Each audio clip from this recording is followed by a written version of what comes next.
Hey les bambing, j'espère que vous allez bien, en tout cas moi ça va nickel. On se retrouve aujourd'hui pour une nouvelle vidéo sur les championnats européens suivant la Liga, la Serie A et la Championship. On en a l'habitude, cela va s'étaler entre le 6 et le 8 décembre. En Liga, il y a les 4 rencontres que je vous propose. Le Betis de Séville contre le FC Barcelone, Gijón contre le Real Madrid, l'Athletic Bilbao contre Villarreal et l'Atlético de Madrid contre le FC Séville. En Serie A, l'Inter de Milan contre Parme, l'Atalanta de Bergame contre le Milan AC, très beau choc. La Juve contre Bologne et également Naples, le leader contre la Lazio de Rome. En Championship des deux anglaises, il y aura Burnley contre Middlesbrough, il y aura Leeds United contre Derby County, il y aura Sunderland contre Stoke City et également West Bromwich Albion contre Sheffield United. N'hésitez pas à venir nous rejoindre sur le site VIP et réseaux sociaux. Tout est à l'écran et en description. N'hésitez surtout pas à mettre vos pronostics, vos critiques positives ou négatives, votre petit pouce qui va bien pour faire monter la vidéo le plus haut possible et rejoignez la communauté qui a 18 700 abonnés, bientôt 18 800. Merci encore. On commence par la Liga et on jette un coup d'œil au classement où le FC Barcelone a 4 points d'avance sur le Real de Madrid, 37 contre 33, avec bien entendu un match en avance pour les Catalans. Troisième l'Atlético de Madrid avec 32 points, mais un match également en retard par rapport au leader. Quatrième l'Athletic Bilbao avec 29 points et 16 matchs joués. En fin de classement, 3 équipes sont relégables. L'Espagnol de Barcelone est 18e avec 13 points, 19e Valence avec 10 unités et 20e et dernier Valladolid avec 9 petits points seulement. Et on attaque avec cette 16e journée par le Betis de Séville qui accueille le FC Barcelone. Le Betis est 10e alors que le Barça est premier avec 17 points d'écart déjà entre les deux formations. Après seulement 15 matchs de jouer pour le Betis, ça devient compliqué, mais ils viennent quand même de gagner en Coupe du Roi avec une victoire 3-1 contre une équipe amateur. Ils ont juste avant perdu leurs 3 derniers matchs contre Mlada Boleslav en Ligue Europa Conférence et en Liga. Ils ont perdu contre Valence et la Real Sociedad, prenant tout de même au passage 8 buts. Mais il est à noter que les Sévillans ont tout de même battu l'Atlético de Madrid dans un des matchs au sommet. C'était il y a plus d'un mois, voire même un mois et demi. Donc depuis, c'est un peu la traversée du désert. Même en C4, ils n'ont gagné qu'à 2 reprises et ont fait 2 défaites et un petit match nul contre Copenhague.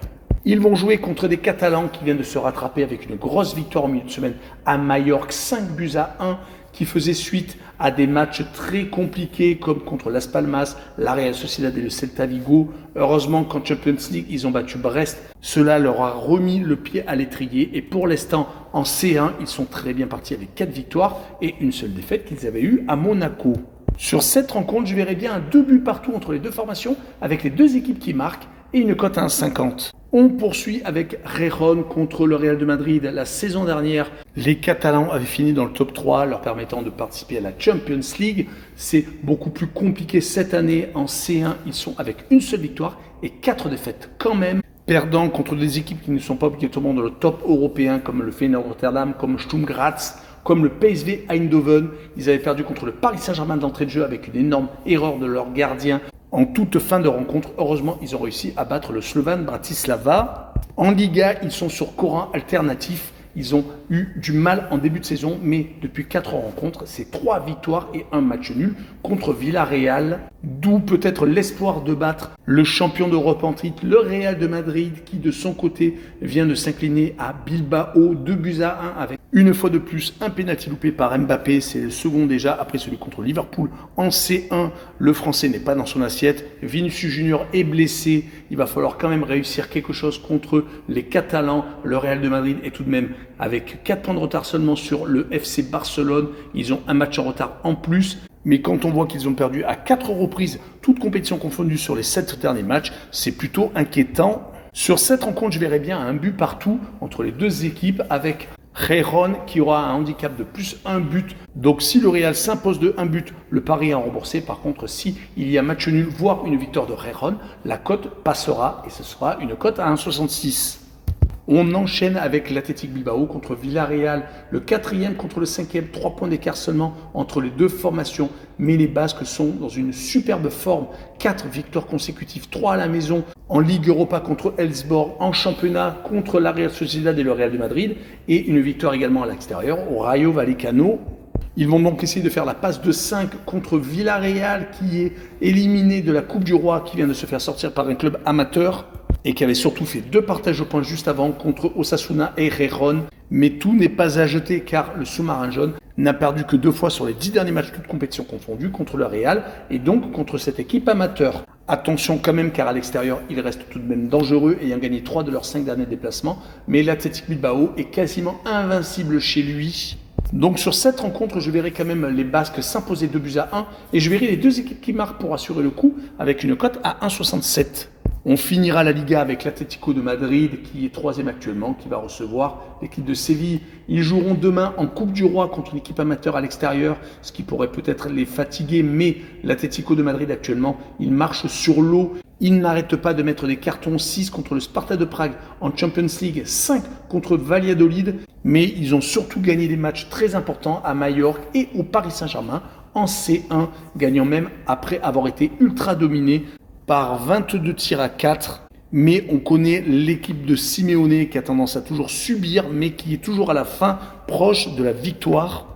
Ils ont en tout cas actuellement 7 succès consécutifs, toutes compétitions confondues, avant d'accueillir les Sévillans qui sont 11e avec 19 points, 6 points d'avance sur la zone de relégation et qui viennent certes de faire match nul contre Osasuna le week-end dernier, mais qui ont quand même perdu à 2 reprises sur les 5 derniers matchs contre la Real Sociedad et contre Leganés. Sur cette rencontre, je verrai l'Atlético de Madrid gagner 2-0 avec les Madrilènes qui marquent le plus de 1,5 buts sur le match et une cote à 1,58. On enchaîne avec la Serie A et le classement. Naples est actuellement en tête avec 32 points, mais seulement 1 point d'avance sur l'Atalanta qui est second, avec les 2 équipes qui ont un match d'avance sur le 3e, l'Inter de Milan qui a 28 points, les 2 autres équipes à égalité avec les Interis sont la Fiorentina et la Lazio de Rome, 4e et 5e avec le même nombre de points. En fin de classement, 3 équipes sont relégables, comme l'un des promus avec 11 unités, 18e, 19e Monza avec 10 points et dernier Venise, 20e et dernier avec 8 unités seulement. Et on commence par les interistes contre Parme. L'Inter est 3e actuellement mais avec un match en moins car le match contre la Fiorentina a été suspendu à cause d'un malaise d'un joueur international italien Bove qui va depuis beaucoup mieux. L'Inter de Milan va essayer de continuer sur sa belle série car ils viennent de sortir d'une victoire contre Leipzig en C1. D'ailleurs, lors de cette compétition, ils ont 4 victoires et un match nul obtenu contre le Manchester City lors de la journée initiale en Serie A. 6 victoires et 2 partages de points leur permettent donc de talonner les leaders. Ils viennent de gagner même 5-0 au Hellas Vérone. Ils vont jouer contre Parme qui a gagné 2 de ses 3 derniers matchs, contre Venise et surtout contre la Lazio, 3-1. Ils sont plutôt bien classés, actuellement 11e dans le ventre mou, mais quand même à 11 points du 6e la Juve et à seulement 4 unités de la zone de relégation, donc ils ne doivent pas perdre de points inutilement. Mais sur cette rencontre, je verrai quand même l'Inter s'imposer, mais seulement 1-0, avec Parme qui aurait un handicap de plus de 2,5 buts. Donc il faudrait que les Parmesans perdent par au moins 3 buts d'écart pour que la cote ne passe pas, et je verrai donc une cote à 1,64. On poursuit avec un gros choc, l'Atalanta de Bergame contre le Milan AC. Déjà 9 points d'écart entre les 2 équipes. Le deuxième qui reçoit donc le 7e. L'Atalanta est actuellement très en forme. Ils viennent de gagner à la Roma, ils avaient gagné en Champions League les Young Boys de Berne 6-1. Ils avaient également gagné en Allemagne à Stuttgart, d'ailleurs en C1. Ils ont pour l'instant 3 victoires et un match nul, n'ayant pris qu'un seul but lors de ces 5 rencontres. En Serie A, ils sont sur une très belle série d'invincibilité. Depuis 8 rencontres, ils ne perdent plus et ne font même pas match nul. C'est 8 victoires consécutives, avec des cartons contre le Genoa et le AS Vérone et des victoires très importantes, dont une à Naples, voire même contre l'AS Rome. Et ils vont jouer contre une équipe du Milan AC qui est en train de se relever, qui a perdu malheureusement beaucoup de distance par rapport à la tête, qui a fait beaucoup trop de matchs nuls, comme celui contre la Juve par exemple le 23 novembre. Mais depuis 3 rencontres, ils sont beaucoup mieux. Ils viennent de battre Sassuolo, une équipe qui est leader de Série B, 6-1 en Coupe d'Italie. Et ils ont surtout gagné un match très important en Champions League, ce qui leur permet d'être actuellement en train de remonter au classement avec 3 victoires et seulement 2 défaites. Donc avec 9 points, ils sont peut-être en passe de se qualifier pour les barrages, pour les 8e de finale. Ils vont donc peut-être espérer prendre quelque chose à l'Atalanta de Bergame. Et sur ce coup-là, je vois les Dauphins de Naples s'imposer 2-1. Et je verrai le combiné double chance 1N et plus de 1,5 but sur le match avec une cote à 1,55. On continue avec la Juve contre Bologne. Les Juventini sont actuellement 6e avec 26 points, alors que Bologne est 8e avec 21, donc 5 points d'écart entre les 2 équipes. La Juve Comme les Bolognais d'ailleurs participent à la C1 avec des fortunes diverses, la Juve vient de faire match nul à l'Aston Villa et a pour l'instant 2 victoires, 2 matchs nuls et 1 défaite seulement. C'était contre Stuttgart à la maison, donc ils sont plutôt pas mal engagés pour se qualifier pour les huitièmes de finale, passant sans doute par les barrages. Du côté par contre de Bologne, c'est beaucoup plus compliqué. Ils viennent de perdre contre les 2 clubs français, Monaco et contre Lille. Et ils n'ont pour l'instant fait qu'un petit match nul contre le Shakhtar Donetsk et 4 défaites quand même à leur actif. Heureusement qu'en Serie A, ce n'est pas la même chose, car ils viennent de gagner 4 de leurs 5 derniers matchs contre Cagliari, Lecce, l'AS Roma et contre Venise. Une seule défaite dans cette période. C'était à la Lazio, mais c'était quand même 3-0. On remarquera qu'ils ont fait beaucoup trop de matchs nuls pour être plus haut et ils n'ont perdu que 2 fois. Sur cette rencontre, je verrai la Juve s'imposer que 1-0 avec le combiné double chance 1N et moins de 3,5 buts sur le match et une cote à 1,44. Et on finira par Naples contre la Lazio de Rome. Les Napolitains vont jouer en Coupe d'Italie contre le même adversaire, c'est-à-dire à la Lazio. Il y aura sans doute un gros duel entre ces deux formations qui va se répéter ce week-end. Pour l'instant, Naples est en tête avec 32 points et avec 4 points d'avance sur la Lazio de Rome. Les Napolitains viennent de faire une très belle opération, s'imposant au Torino 1-0. Ils venaient de gagner juste avant contre la Roma, donc 2 victoires consécutives.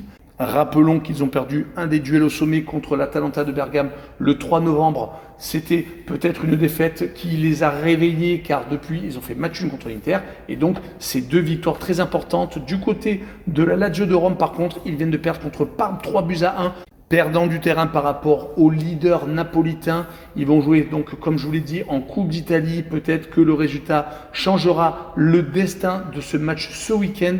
Ils avaient pourtant fait de très bons résultats ces derniers temps en Europa League. Ils sont bien partis avec 4 victoires et un match nul contre Ludogorets. Les Bulgares sont venus accrocher un 0-0. En Serie A, même s'ils ont perdu contre Parme, ils restaient quand même sur 5 victoires consécutives. Donc sur ce match-là, je verrai une victoire courte de Naples 1-0 et je verrai le moins de 2,5 buts sur le match et une cote à 1,73. Et on finira avec la D2 anglaise, la Championship, qui joue sa 19e journée au pour l'instant classement. Sheffield United est leader et mène le train avec 38 points. Deuxième Burnley avec 36. Troisième Leeds United avec 35.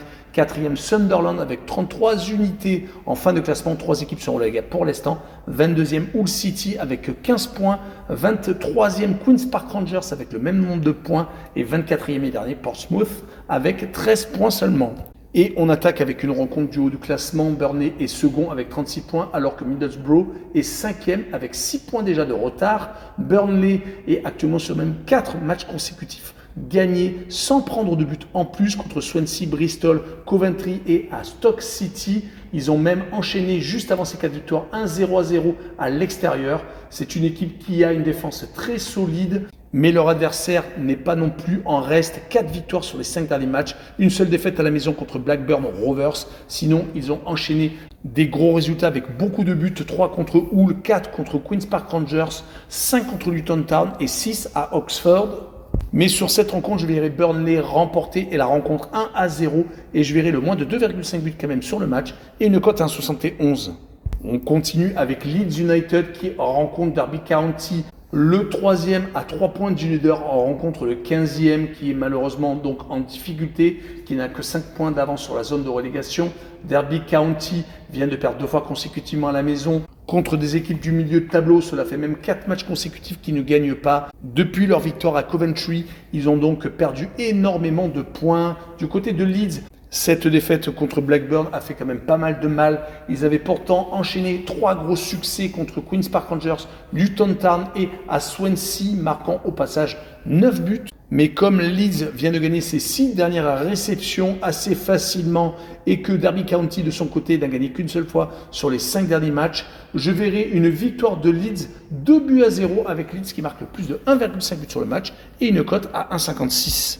On poursuit avec Sunderland contre Stoke City. Sunderland est 4e maintenant. Ils ont même 5 points de retard sur le leader alors qu'ils caracolaient en tête à un moment, il n'y a pas si longtemps que ça. Mais beaucoup trop de partage de points et cette défaite à Sheffield United d'ailleurs qui les met à 5 points de leur dernier bourreau. Ils avaient enchaîné beaucoup trop de matchs nuls, je viens de vous le dire, 5 consécutifs. Pourtant, ils ne perdent pas beaucoup, ils n'ont perdu qu'une seule fois sur les 11 derniers matchs. Ils vont jouer contre une équipe qui a fait également 3 partages de points sur les 4 dernières rencontres, mais qui n'a pas gagné d'ailleurs depuis un déplacement au Blackburn Rovers le 6 novembre. Donc un mois sans avoir gagné. Et sur cette rencontre, je verrai Sunderland faire match nul, un but partout, et je verrai les deux équipes qui marquent avec une cote à 1,91. On finira avec West Bromwich Albion contre Sheffield United, le 7e qui accueille le premier. Il y a déjà 10 points d'écart entre les deux équipes. West Bromwich fait partie des équipes qui ne perdent pas également, un peu comme à l'image de Sunderland. Ils font beaucoup trop de matchs nuls, d'où leurs 10 points de retard sur le leader, car sur les 10 derniers matchs de D2 anglaise, ce qui est hallucinant, c'est que c'est 9 matchs nuls et une seule victoire à Hull City. Mais ils vont jouer contre le leader qui enchaîne les bonnes performances comme celle contre Sunderland, gagné 1-0 le week-end dernier. Ils sont vraiment impressionnants quand ils reçoivent et à l'extérieur par contre, ils n'ont gagné que 2 rencontres sur les 5 derniers déplacements. Mais sur ce match-là, je verrai bien un 0-0 entre les deux équipes avec la double chance N2 et une cote à 1,55. Voilà, on en a fini avec cette vidéo. N'hésitez pas à venir nous rejoindre. Ciao les bambins!